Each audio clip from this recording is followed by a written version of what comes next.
I never imagined my own family would betray me like this, yet here I stand in the back of this suffocating courtroom, watching my father's face contort with rage as Mr. Jenkins reads grandfather's will. The mahogany-paneled walls seem to close in with each word, and the musty air grows thicker with tension. My cousin Sophie catches my eye from across the room, then quickly looks away. The Carter family ancestral home, including all contents and surrounding property, is hereby bequeathed to my granddaughter, Emma Carter. My heart pounds against my ribs. The room erupts in harsh whispers, a storm of disbelief and anger. Dad's neck flushes crimson as he whips around to glare at me. Uncle Jason grips his shoulder, but his own face betrays the same shock. This can't be right. Dad's voice cuts through the chaos. There must be some mistake. Mr. Jenkins adjusts his wire-rimmed glasses, unfazed. The will is quite clear, Mr. Carter. Your father was explicit in his wishes. I grip the back of the wooden bench, steadying myself. The room spins with fragments of memories, last summer's heated argument filtering through the study door as I stood frozen in the hallway. Grandfather's voice, usually so gentle, sharp with anger. I know what you're doing with the company, Robert. Did you think I wouldn't figure it out? Dad's response had been cold, calculated. You're an old man living in the past. Business isn't done your way anymore. Money laundering isn't business. Grandfather had shot back. It's criminal. The memory shifts to 3 months ago, just weeks before Grandfather's death. I'd found him in his study, surrounded by stacks of papers, his face gray with exhaustion. When I'd asked if he was okay, he'd gripped my hand with surprising strength. Promise me you'll protect it, Emma. The house, the legacy, all of it. Don't let them destroy everything I've built. I hadn't understood then. I do now. Emma. Dad's voice yanks me back to the present as he strides toward me, his expensive shoes clicking against the hardwood floor. We need to discuss this immediately. There's nothing to discuss. My voice comes out stronger than I feel. Grandfather made his choice. You don't understand what's at stake here. His words carry a threat beneath their surface. Uncle Jason hovers behind him, conflict etched in the lines around his eyes. The house needs to be sold. The market is perfect right now, and I have buyers lined up. Another memory flashes. Dad's construction company office late one night last month, voices carrying through the thin walls as I'd waited to drop off some paperwork. A man I didn't know speaking in urgent tones. The feds are starting to ask questions, Robert. We need that money cleaned, and we need it fast. My stomach churns. You mean your money laundering operation needs the cash? The words escape before I can stop them, quiet enough that only he and Uncle Jason can hear. Dad's face pales. Watch your mouth, he hisses. You have no idea what you're talking about. But I do. I've seen the signs for months. The mysterious meetings, the shell companies, the way money disappears and reappears through his construction projects. Grandfather saw it too. That's why he did this. The house isn't for sale. I straighten my spine, meeting his gaze.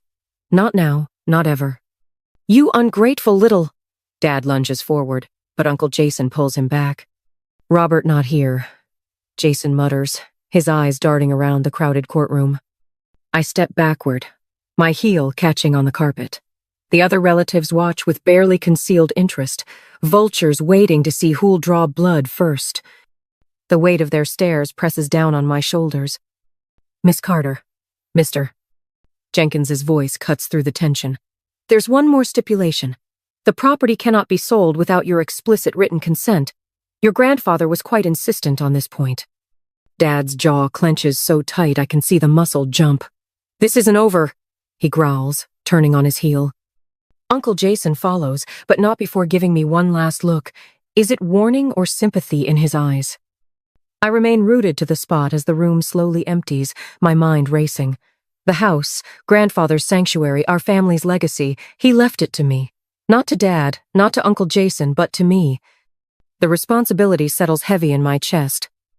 As I gather my things, my hands trembling slightly, a question burns in my mind. How far will they go to seize what isn't theirs? The answer terrifies me, but I won't back down. Grandfather trusted me with this for a reason. Looking at the will in my hands, I know this is just the beginning. They won't stop until they get what they want, or until I stop them. And right now, I'm the only thing standing between them and everything Grandfather tried to protect. Tell me what you see. I lean forward in Olivia's office chair, my heart thundering as she examines the documents spread across her mahogany desk. The afternoon sun streams through floor-to-ceiling windows, catching dust motes that dance around us like tiny conspirators. Olivia adjusts her wire-rimmed glasses and holds the sale agreement under a digital scanner, her dark eyes narrowing. The pressure points are inconsistent. She taps the screen, zooming in on my supposed signature. See how the lines waver here? And here? She traces the air above two spots where the ink seems to hesitate. Your authentic signatures are more fluid. My stomach clenches as I compare the forged document to my driver's license signature. The forgery is too good. Someone spent serious money to make this happen. Dad's getting desperate.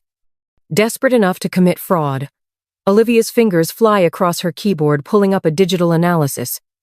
Red markers highlight the discrepancies, damning evidence appearing in stark relief. This won't hold up in court. The house is still yours, Emma. Your grandfather made sure of that. A memory surfaces. Grandfather in his study, gripping my hand that last time. Promise me you'll protect it. Asterisk he knew. He must have known Dad would try something like this. Miss Martinez? Olivia's assistant appears in the doorway.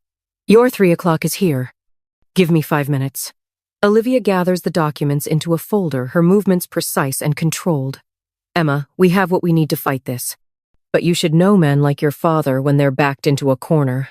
She lets the warning hang in the air. I nod, gathering my purse. I know. Thank you, Olivia. The cafe is nearly empty when I meet Sophie an hour later. She's chosen a corner table, far from the few other patrons. Her hands wrap around an untouched latte, knuckles white with tension. I got your text.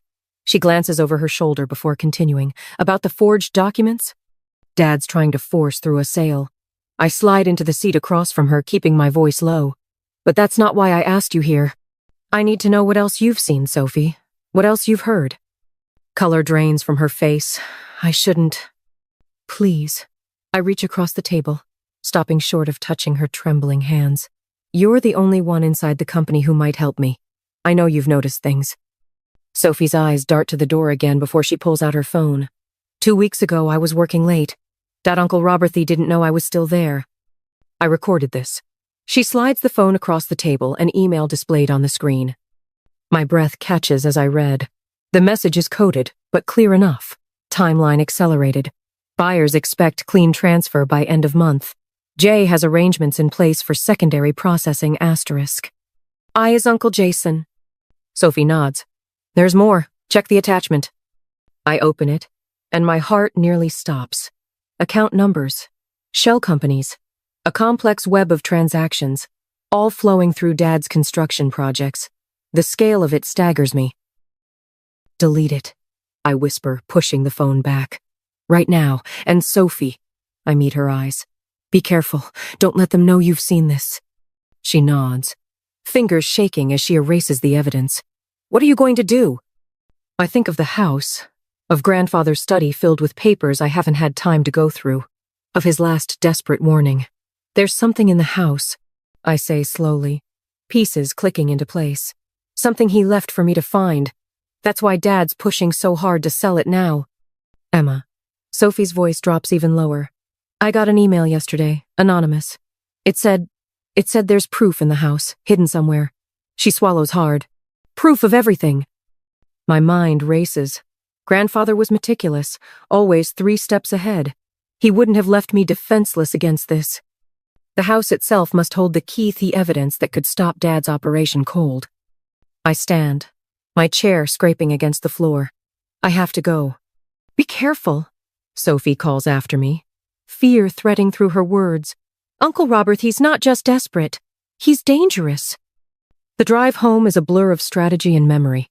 As darkness falls, I park in the garage and slip into the house through the kitchen door. The study waits upstairs, shadowy and still.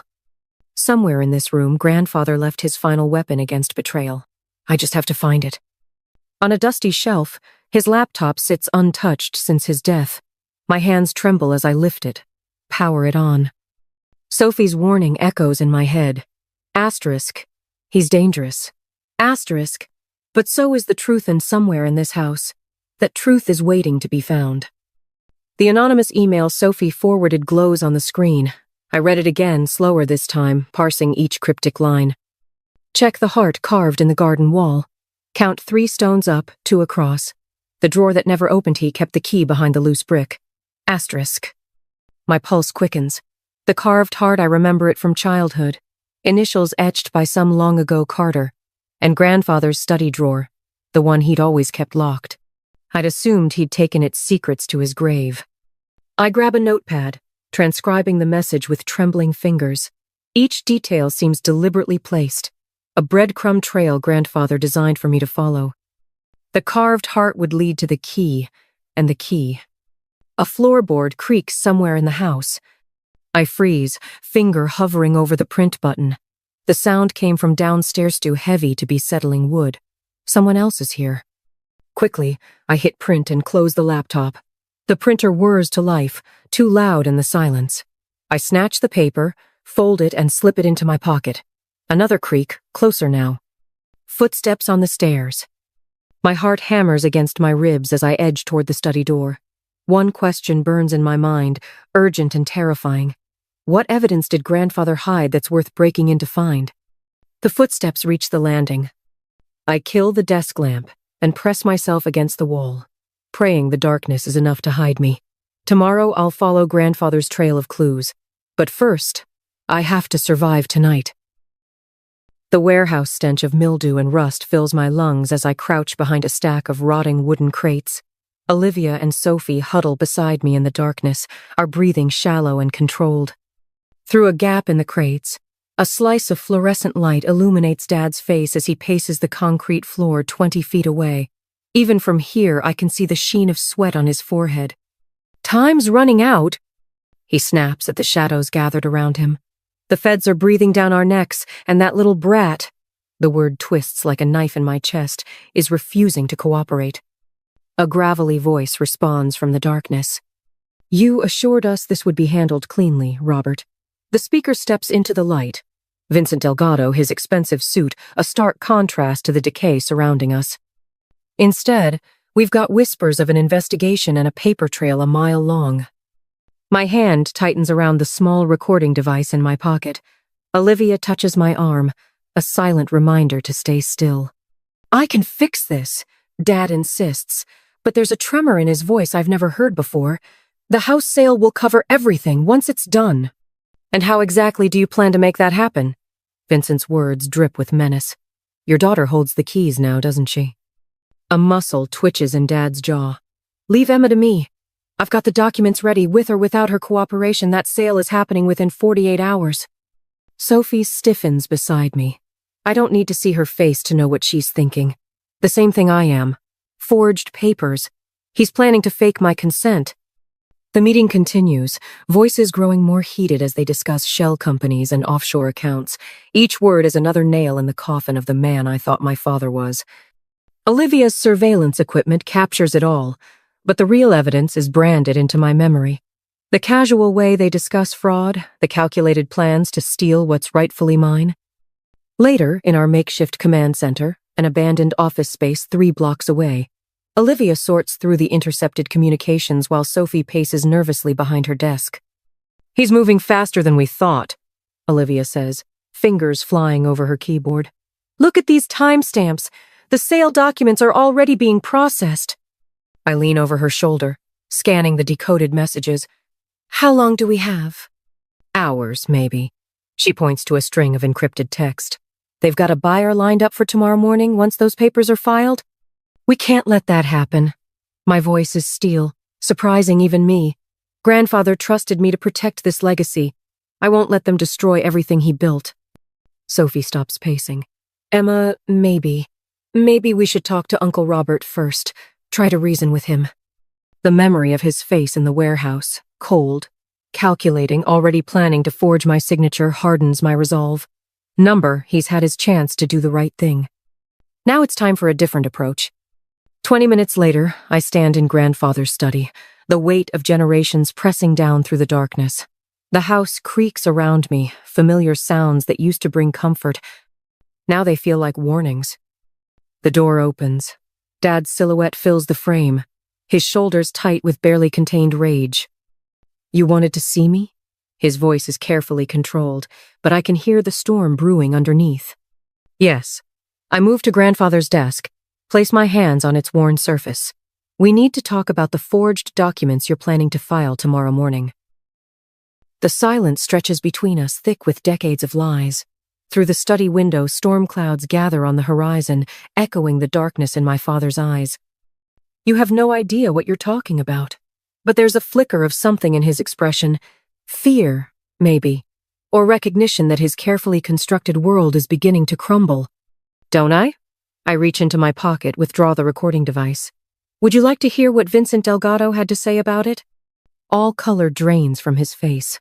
Behind him, Uncle Jason appears in the doorway, his expression caught between loyalty and dawning horror as the truth of our family's corruption finally comes into focus.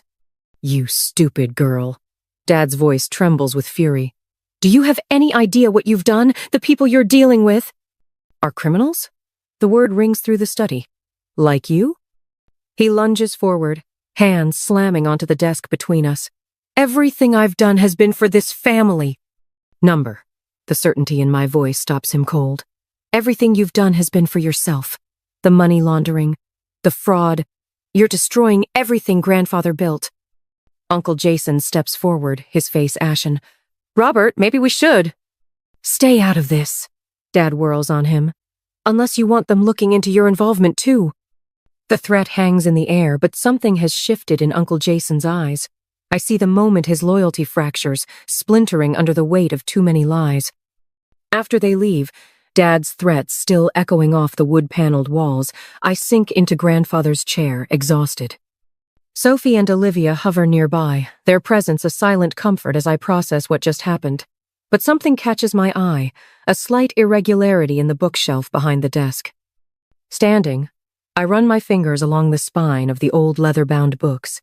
There, a gap, almost invisible unless you're looking for it. My heart pounds as I carefully remove the loose panel. Inside the hidden compartment, a weathered journal rests atop a stack of documents. My hands shake as I lift it out, recognizing grandfather's precise handwriting.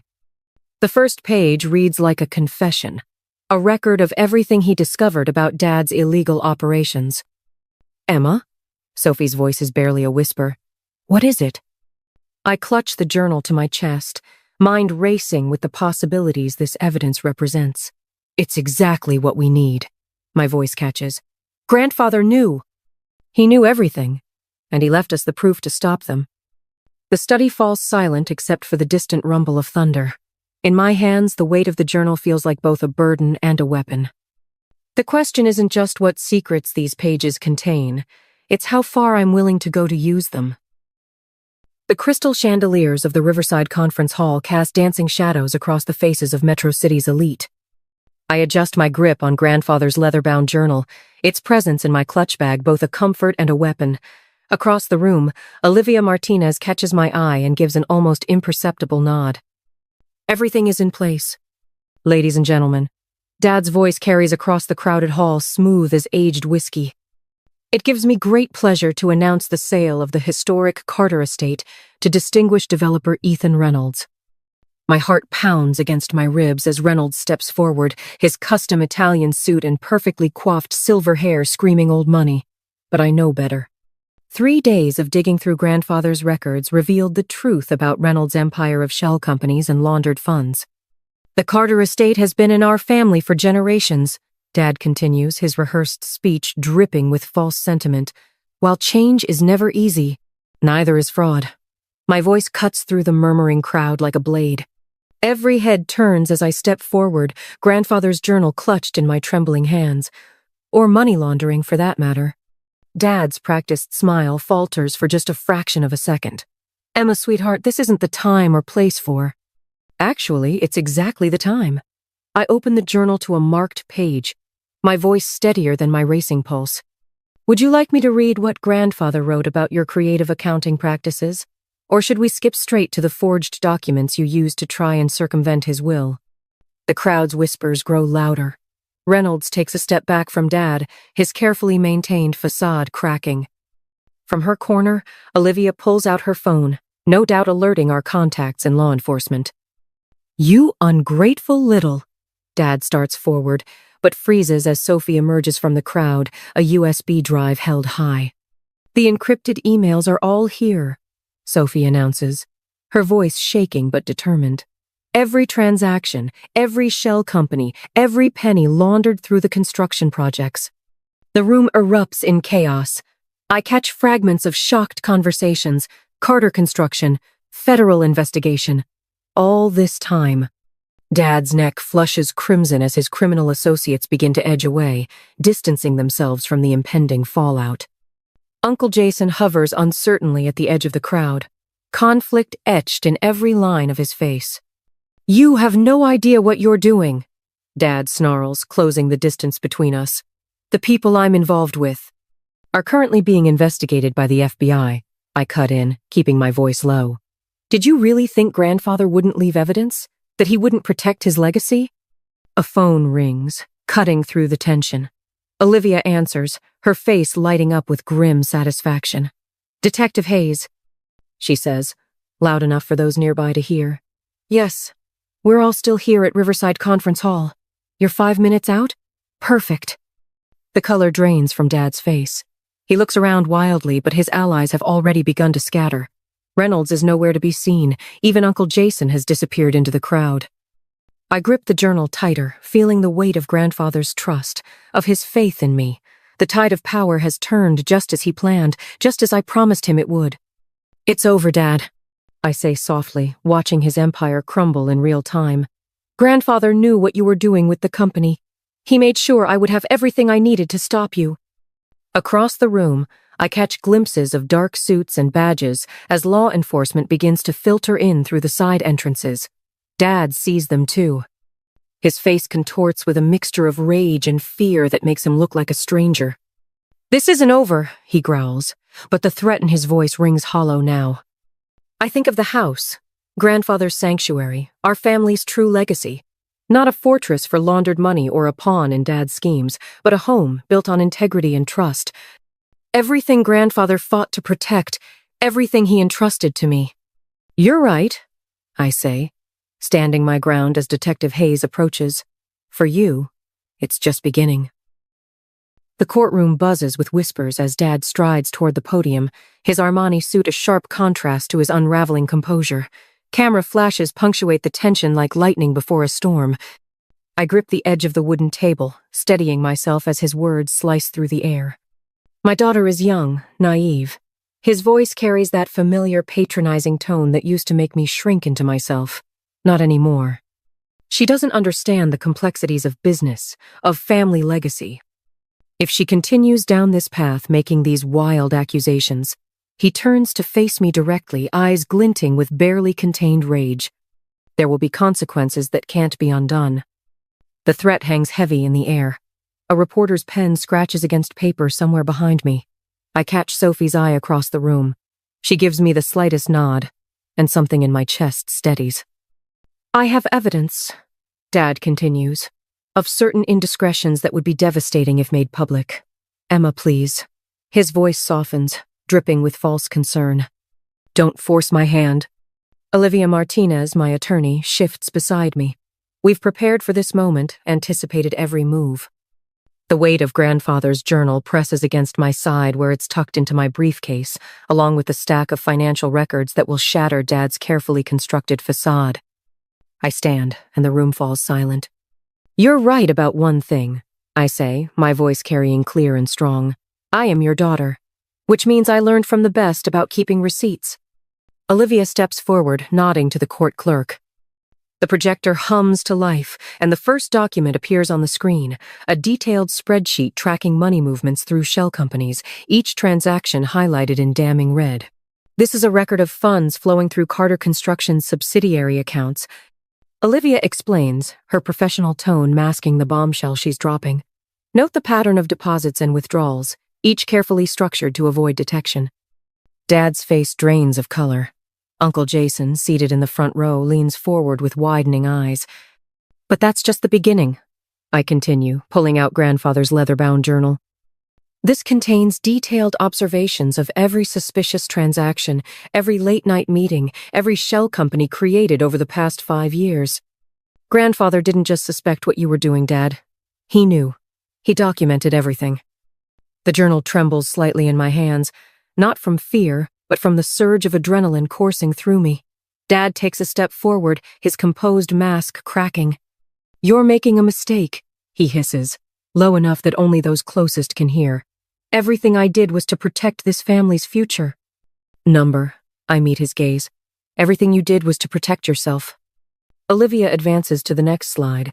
Copies of forged documents bearing my supposed signature, authorizing the sale of the house. The evidence we've gathered laid bare for all to see. Gasps ripple through the courtroom as she methodically explains each piece. The forensic analysis proving the forgery, the intercepted emails discussing the scheme, the network of offshore accounts waiting to receive laundered funds. Dad's criminal partners shift uncomfortably in their seats. I recognize some of them from those suspicious meetings at the construction office. Men in expensive suits who now look like they're calculating their fastest escape routes. "Miss Carter," Judge Reynolds' voice cuts through the tension. "These are serious allegations. Mr. Carter, do you wish to respond to this evidence?" Dad's jaw clenches so tight I can see the muscle jump. The same tell he had that day in the study with Grandfather. His silence speaks volumes. "Your Honor," Olivia continues, "we have Detective Marcus Hayes of the Financial Crimes Unit present and prepared to testify about the ongoing investigation into these matters." Something snaps in Dad's eyes. He spins toward Uncle Jason, who's already half rising from his seat. "You told them," he snarls. "You spineless." "Order!" Judge Reynolds' gavel crashes down. But it's too late. The carefully maintained veneer of the respected business leader crumbles as Dad lunges toward his brother. Courthouse security moves in swiftly, and I watch my father, the man I once admired, once feared, being restrained as Detective Hayes approaches with handcuffs at the ready. The cameras flash faster now, capturing every moment of his undoing. I remain standing, my heart pounding, but my voice steady as I speak one final time. "The house stays in the family, Dad. Just not your version of it." Uncle Jason rises slowly from his seat, his face ashen. The entire courtroom holds its breath as he makes his way to the center of the room. His hands shake as he straightens his tie. "I need to make a statement," he says, voice rough. "About the forgery. About everything." His eyes meet mine, filled with a mixture of shame and relief. "Emma's telling the truth. I helped Robert create those documents. I watched him build this whole scheme, and I did nothing to stop it." Sophie steps forward next, her heels clicking against the hardwood floor. "I have testimony as well, Your Honor. Dates, times, conversations I witnessed. The threats made against Emma when she refused to comply." The room erupts in chaos as Detective Hayes moves forward, officially placing Dad under arrest. The charges ring out clear and damning. Money laundering, fraud, conspiracy, forgery. Each word, another nail in the coffin of his reputation. I watch as they lead him away, his shoulders finally slumping in defeat. The man who once towered over my world now seems smaller somehow. Behind me, I hear the rapid-fire clicks of camera shutters, documenting every moment of this public reckoning. The judge calls for order, but I barely hear him. My mind is already racing ahead to what comes next. The questions that will need answering. The legacy that will need rebuilding. Grandfather's words echo in my memory. "Promise me you'll protect it, Emma. The house, the legacy, all of it." I did, Grandfather. But standing here in the aftermath, watching the family I knew crumble and reshape itself, I can't help but wonder, what will rise from these ashes? The house is safe, the truth is out, but the real work, the work of healing, of rebuilding, that's only just beginning. Dawn spills through the restored stained glass windows, painting the foyer in fragments of amber and sapphire. I run my fingers along the freshly polished banister, breathing in the scent of lemon oil and history. The grandfather clock in the corner, the one that marked so many Carter family moments, ticks steadily, a heartbeat restored. "Miss Carter?" Jorge, the restoration supervisor, approaches with a tablet in hand. The last of the historical photographs have been mounted in the East Wing gallery. I follow him down the hallway, where dozens of black and white photos now line the walls in gleaming frames. There's Grandfather at 20, standing proud in his army uniform. Another shows him breaking ground on his first development project, the one that launched the family business legitimately, before Dad corrupted it. My throat tightens as I spot a photo I'd almost forgotten. Grandfather and me in his study, heads bent over his collection of rare first editions. I was 12 then, oblivious to the storm brewing in our family. The archival glass will protect them from UV damage, Jorge explains, but his voice fades into background noise as memory washes over me. 3 months ago, I stood in this same spot, watching federal agents escort Dad out in handcuffs. His face had been a mask of fury and disbelief, the expression of a man who never imagined his schemes would unravel. The evidence in Grandfather's journal had been irrefutable, each detailed entry revealing another layer of Dad's money laundering operation. The memory dissolves as Olivia's heels click against the hardwood floor. Everything's official, she announces, waving a stack of documents. The title's clear and the preservation trust is ironclad. No one can ever force a sale of this property again. Thank you. The words feel inadequate for everything my attorney has done, but she waves off my gratitude with a warm smile. Sophie appears in the doorway, a box of old photographs in her arms. Found these in the attic. Thought they might fit the gallery. My cousin, no, my friend now, sets the box down carefully. It's amazing in here, Emma. Uncle Frank would be proud. The three of us move to the living room, where morning light streams through newly restored windows. The antique furniture, each piece chosen by Grandfather over decades, gleams with fresh polish. On the mantel, his collection of vintage fountain pens catches the light. I'd found them tucked away in his study, along with the journal that changed everything. Hard to believe this was the same house, Sophie muses, sinking into a leather armchair. Remember how dark it felt during the will reading? Now it's like it can breathe again. I finish, understanding exactly what she means.